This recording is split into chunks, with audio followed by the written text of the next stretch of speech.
Hello and welcome to another Bad Comic Review. Today we are looking at Warlord issue 10. This is another fast-paced one. There is a decent amount of talking, but not nearly as much as there is action. It's all driven to moving the story along. We pick up where we left off with Machiste, Mariah, and Travis heading toward Tara's homeland when they come upon a woman about to be burned alive. So of course they rush down to free her. Morgan slaughters everyone, and there's a lot of action scenes that are one or two panels long on the whole page, and that's it. So this one is a little bit more of a filler issue. So if you get this one, you'll want to get another issue to go with it, because this is a real quick read. So after freeing her, she tells of a mask that was lost from her people, and it was in the Tower of Fear, this phallic-shaped big black tower, and they go to rush in there, and Morgan tells the ladies to wait there. And Mariah, of course, has a problem with this because women's lib. They'd already been talking politics, and now she's calling him a chauvinist. So, of course, they make a wager on it. Morgan and Machiste get inside, and Morgan quickly shuts the door and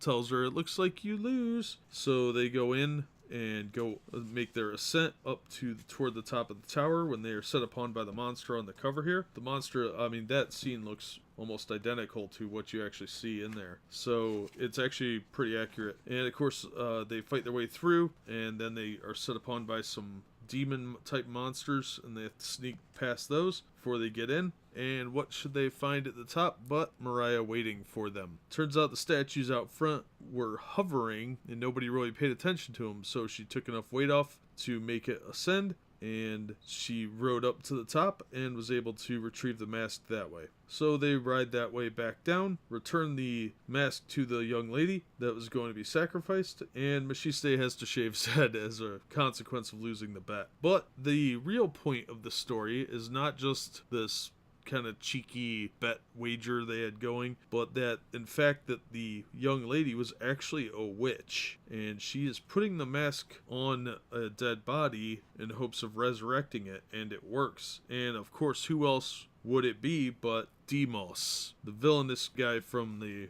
first couple issues. So we got him back.